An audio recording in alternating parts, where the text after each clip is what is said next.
കോൺഗ്രസിൽ വീണ്ടും തലമുറ മാറ്റം. KPCC പ്രസിഡന്റ് സ്ഥാനത്തേക്ക് സണ്ണി ജോസഫിനെ നിയമിച്ചു.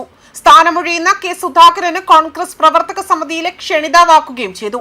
2011 മുതൽ പേരാവൂർ MLA ആയ സണ്ണി ജോസഫ് നിലവിൽ UDF കണ്ണൂർ ജില്ലാ ചെയർമാനാണ്.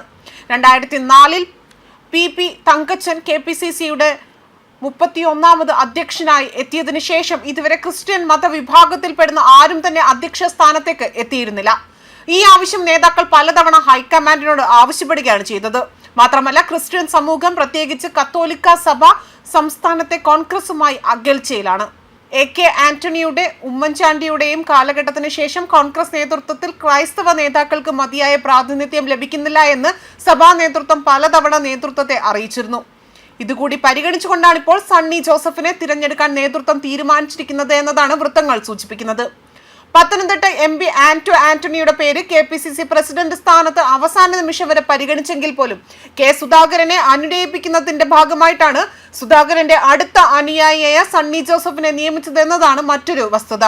സഭാ അധികാരികളുമായി നല്ല അടുപ്പം പുലർത്തുന്ന സണ്ണി ജോസഫ് പ്രതിപക്ഷ നേതാവ് VD സതീശന്റെ ഗുഡ് ബുക്കിലും ഇടം നേടിയ നേതാവാണ്.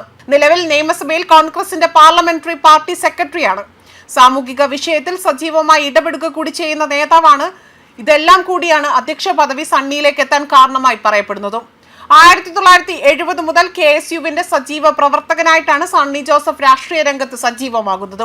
കോഴിക്കോട്, കണ്ണൂർ യൂണിവേഴ്സിറ്റികളിൽ വിദ്യാർത്ഥി പ്രതിനിധിയായ സിൻഡിക്കേറ്റ് മെമ്പറായിരുന്നു. യൂത്ത് കോൺഗ്രസ് കണ്ണൂർ ജില്ലാ പ്രസിഡന്റ്, അതുപോലെ ഉളിക്കൽ സഹകരണ ബാങ്ക് പ്രസിഡന്റ്, തലശ്ശേരി കാർഷിക വികസന സഹകരണ society president, Mattannur bar association president, Kannur DCC president എന്നീ നിലകളിലെല്ലാം തന്നെ പ്രവർത്തിച്ചിട്ടുണ്ട്. കഴിഞ്ഞ 3 തവണയായി പേരാവൂരിൽ നിന്നുള്ള നിയമസഭാ അംഗവും നിലവിൽ UDF കണ്ണൂർ ജില്ലാ ചെയർമാനുമാണ്. 2011 ആദ്യമായി നിയമസഭയിലേക്ക് മത്സരിക്കുന്നത്.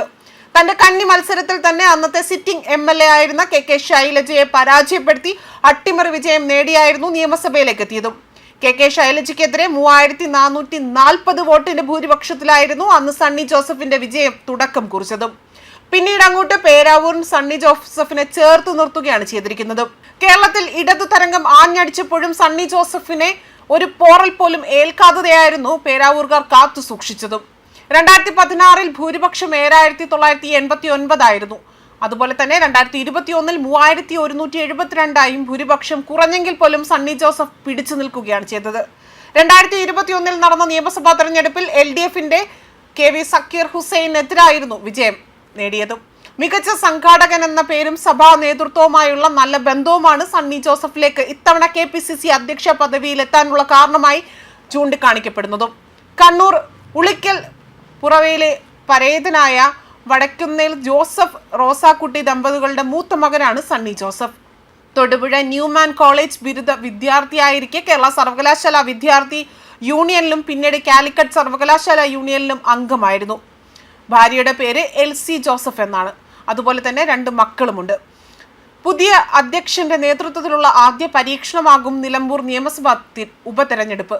കോൺഗ്രസിന്റെ പരമ്പരാഗത മണ്ഡലമായിരുന്ന നിലമ്പൂർ PV അൻവറിനെ പരീക്ഷിച്ച് ഇടതുപക്ഷം തട്ടിയെടുത്തപ്പോൾ അതേ PV അൻവറിനെ ഉപയോഗിച്ച് തന്നെ കോൺഗ്രസും UDFും മണ്ഡലം തിരിച്ചുപിടിക്കുമോ എന്നതാണ് എല്ലാവരും ഇപ്പോൾ ഉറ്റുനോക്കുന്നത്. ഇടതുപക്ഷത്തെ സംബന്ധിച്ച് നിലമ്പൂർ അഭിമാന പോരാട്ടമാകുമ്പോൾ കോൺഗ്രസിനെ സംബന്ധിച്ച് ഒരു പകരം വീട്ടലും വരാനിരിക്കുന്ന തദ്ദേശ നിയമസഭാ തെരഞ്ഞെടുപ്പിന്റെ കർട്ടൻ റൈസർ കൂടിയാണ് നടക്കാനിരിക്കുന്നത്. എന്തായാലും സണ്ണി ജോസഫിന് ഈ ഒരു പദവിയിൽ ഇരുന്നു കൊണ്ട് കോൺഗ്രസിനെ കരകയറ്റാൻ സാധിക്കുമോ എന്നതും ചോദ്യചിഹ്നമായി നിഴലിക്കുകയാണ്. ന്യൂസ് ഡെസ്ക് കർമ്മ ന്യൂസ്.